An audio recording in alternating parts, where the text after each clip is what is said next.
नमस्कार दोस्तों, stock market studies में फिर से एक बार आपको बहुत-बहुत स्वागत है। तो आज मैं फिर से आपके सामने कुछ इंपॉर्टेंट कंपनी का अपडेट शेयर करने वाला हूँ। तो वीडियो को पूरा लास्ट तक देखिएगा और अभी तक अपने चैनल को सब्सक्राइब नहीं किया तो जरूर कर लीजिएगा। कंटिन्यूअसली इन्फॉर्मेशन और अपडेट्स पाने के लिए चैनल के ऊपर बने रहिएगा। तो चलो देख लेते हैं कौन सा कंपनी है इस वीडियो के अंदर। फर्स्ट जो कंपनी है जिसके बारे में बात करूँ उसका नाम है टाटा टेक्नोलॉजीज लिमिटेड। देखिए टाटा टेक्नोलॉजीज लिमिटेड के बारे में चर्चा करूँ तो इस कंपनी के ऊपर सबसे पहले मैं टेक्निकली चार्ट पैटर्न के बारे में चर्चा करूंगा, क्योंकि देखिए जब लिस्टिंग हुआ था तो अच्छा खासा एक लिस्टिंग देखने को मिला और लंबा जर्नी में कंपनी का प्रॉफिट बुकिंग चल रहा है। तो अभी तक देखिए कंपनी लगातार प्रॉफिट बुकिंग हो रहा है। तो एक बात को मैं आपको जरूर कहूंगा कि अभी जो प्रॉफिट बुकिंग हो रहा है, जिस तरीके से करेक्शन हो रहा है, इसके पीछे कोई मतलब फ्रेश वजह नहीं है। जो लोग बाइंग करके रखे थे वो लोग सेलिंग कर रहे हैं। और अभी देखिए यहाँ पे जो वॉल्यूम देखने को मिला है वो बहुत वीकनेस वॉल्यूम है। मतलब वॉल्यूम उतना ज्यादा नहीं है। इसका मतलब सेलर और बायर अभी नैरो हो चुके हैं। मतलब पहले देखिए मान के चलिए 1 लाख सेलर और 1 लाख बायर था, तो बायर और सेलर बहुत ज्यादा था। अभी वही सेलर और बायर मान के चलिए 10,000 हो गया। 10,000 बायर, 10,000 सेलर। मैं एक एग्जांपल दे रहा हूँ। तो जब भी बायर सेलर कम हो जाते हैं तब वॉल्यूम भी वीक हो जाते हैं। तो अभी दो तरीके से सिनेरियो बन सकते हैं। जिस साइड में बायर ज्यादा आएगा, मतलब अप साइड में अगर बायर ज्यादा आएगा तो अप साइड चले जाएंगे। अगर सेलर ज्यादा आएंगे तो सेलर साइड में और भी ज्यादा एक्टिव हो सकते हैं। अभी देखिए एक ड्रॉ करके दिया हूँ। ये जो रेंज बना मैं आपको पहले भी बोल चुका हूँ। ये जो रेंज बना स्ट्रांगली एक क्या है, एक स्ट्रांगली एक रेंज है। एक स्ट्रांगली इस रेंज के अंदर कंपनी ट्रेड कर रहा है। मतलब इसके बाहर कंपनी को बाहर होना चाहिए। किसी भी साइड में अगर बाहर हुआ तो एक बड़ा जर्नी देखने को मिलेगा। और जिस तरीके से कंपनी अपट्रेंड मोमेंटम है, मुझे लग रहा है कि एक अप साइड में ग्रीन कैंडल क्रिएट करेगा और ब्रेकआउट भी करेगा। अगर अप साइड में ब्रेकआउट किया तो यहाँ से एक लंबा जर्नी होने का चांसेस है।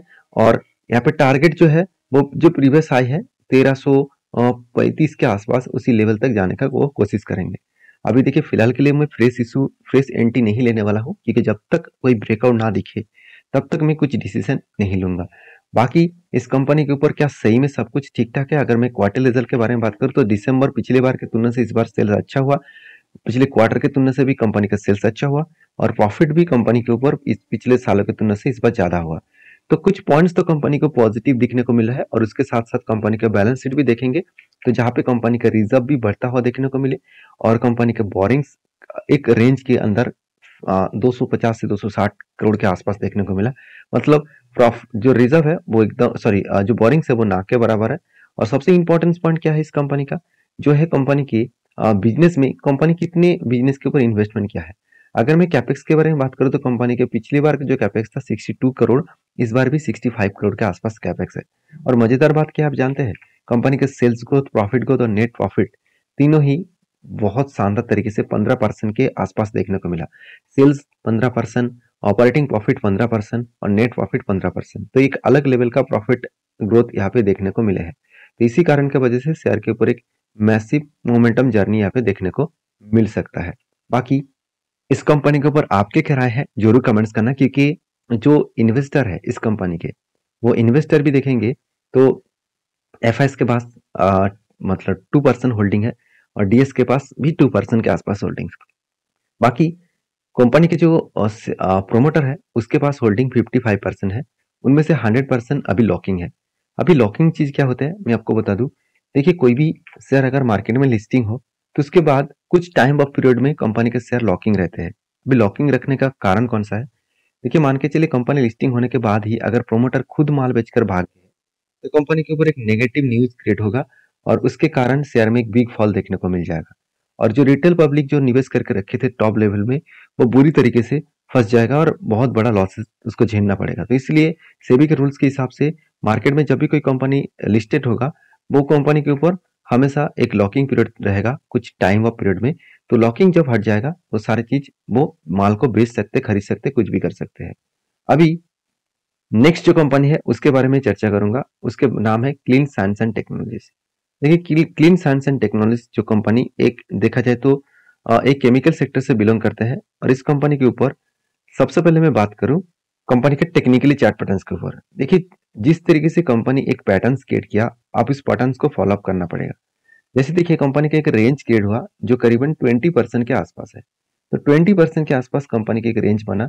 इस रेंज के दो दो सिचुएशन बन सकता है।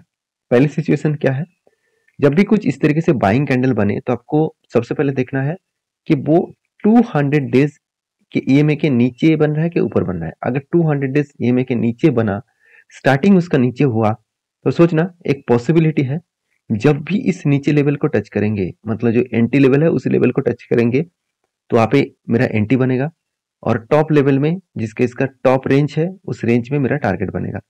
तो फाइनली अभी तक एंटी नहीं हुआ और एक ही रेंज के ऊपर कंपनी बहुत दिनों तक टाइम बिता रहा है। क्लीन साइंस एंड टेक्नोलॉजीज कोई खराब कंपनी नहीं है, मेरे हिसाब से बेस्ट कंपनी है। क्यों ऐसे बात मैं कह रहा हूँ, क्योंकि कंपनी के केमिकल सेक्टर में एक जबरदस्त बिजनेस है, जिस बिजनेस को कंपनी आगे बढ़ाने के लिए बहुत ज्यादा सिचुएशन भी क्रिएट करता है, बहुत ज्यादा पॉजिटिव भी है। जैसे आप देखेंगे कंपनी का जो मेन बिजनेस है वो परफॉर्मेंस केमिकल के ऊपर है, जहाँ पे 67% के ऊपर कंपनी का बिजनेस चल रहा है। बाकी फार्मास्यूटिकल्स के ऊपर 19%, एफएमसीजी के ऊपर 13%। मतलब बिजनेस जो है वो अच्छी तरीके से कंपनी यहाँ पे अच्छी अच्छी सिचुएशन के बेसिस में काम कर रहा है। तो मेरे हिसाब से बेस्ट तरीके से कंपनी परफॉर्मेंस कर रहा है, उसी परफॉर्मेंस के बेसिस में कंपनी आगे बढ़ने का कोशिश करेंगे।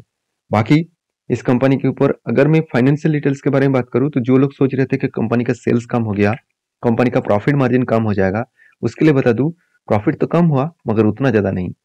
सिर्फ 20 करोड़ के आसपास कंपनी का प्रॉफिट कम हुआ। ऐसे नहीं कि कंपनी के ऊपर प्रॉफिट बहुत ज्यादा कम हो गया। तो इस सिचुएशन को आपको समझना पड़ेगा। बाकी आपके क्या राय है इस कंपनी के ऊपर जरूर मुझे कमेंट्स करना, क्योंकि कंपनी के ऊपर एज ए इन्वेस्टर इस कंपनी के ऊपर माल बेचने के लिए तैयार नहीं है, उल्टा माल को खरीदारी कर रहे हैं। इस खराब सिचुएशन में भी कोई इंस्टीट्यूशन अगर क्वांटिटी ऐड करे, तो सोचना कुछ ना कुछ बड़ा धमाका अपकमिंग टाइम्स में होने का चांसेस है। बाकी इस कंपनी के ऊपर मैं तो बुलिश हूँ, आपके क्या ओपिनियन है जरूर कमेंट्स करना। नेक्स्ट जो कंपनी उसका नाम है राजेश एक्सपोर्ट। देखिए राजेश एक्सपोर्ट के ऊपर मैं कंटिन्यूसली आपको वीडियो बना के शेयर कर रहा हूँ और मैंने आपको ये भी बताया कि राजेश एक्सपोर्ट के ऊपर क्वार्टरली जो रिजल्ट है वो रिजल्ट उतना खास नहीं आया। और सबसे मजेदार बात क्या है, रिजल्ट खास नहीं आने के कारण एक बिग फॉल देखने को मिला। एक गैप डाउन में कंपनी ओपन हुआ और गैप डाउन में ओपन होने के बाद कंपनी धीरे धीरे करके रिकवरी करने का कोशिश कर रहा है। और मैंने आपको रेंज यहाँ पे मेंशन किया, मुझे लग रहा है कि 254 लेवल, ये जो लेवल है इस लेवल तक आने का चांसेस है, क्योंकि यहाँ पे कंटिन्यूसली देखिए एक सेल अप मोमेंटम दिखा और फाइनली ब्रेकडाउन हुआ और क्वार्टरली रिजल्ट भी खराब आया, जिसके चलते और भी ज्यादा सेलिंग होने का प्रेशर का सॉरी और ज्यादा सेलिंग्स होने का सिचुएशन भी बनता हुआ देखने को मिल सकता है।